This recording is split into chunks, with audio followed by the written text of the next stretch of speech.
Balikan natin ang ulat ni Kenneth Pasyente kaugnay sa pag-exempt ng US sa Pilipinas para sa pinatupad na foreign assistance freeze, partikular na sa usaping seguridad. Kenneth. Yes, Alan, welcome development nga para sa Malacanang ang pag-exempt ng Estados Unidos sa assistance nito para sa security forces ng Pilipinas.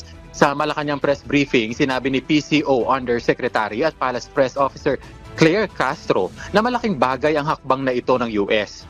Ito, Alan, ay yung $336 million na assistance ng Estados Unidos sa Pilipinas para sa modernisasyon ng security forces ng bansa. Giit niya, bagaman hindi binabaliwala ng pamahalaan ng AFP Modernization Program, mas magiging madalian niyang gawin ito sa pamamagitan ng tulong ng US. Sa issue naman ng impeachment laban kay Vice President Sara Duterte, sinabi ni Castro na hindi magandang tingnan kung mismong ang Pangulo ang magpapatawag ng special session sa Senado para umarangkada na ang impeachment trial ng Vice Presidente. Lalo na anya may isyong lumalabas na ang Pangulo ang nasa likod nito.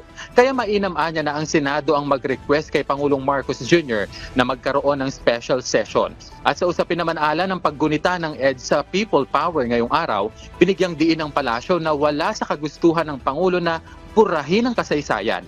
Dahil kahit naman daw special working day ang araw na ito, wala sa direktiba ng punong ehekutibo ang pigilin ang sinuman na gunitain ang EDSA Revolution at hindi rin pinipigilan ang sinuman na makibahagi sa mga aktibidad tungkol dito. At yan na muna ang latest. Balik sa iyo, Alan. Maraming salamat, Kenneth Pasyente ng PTV.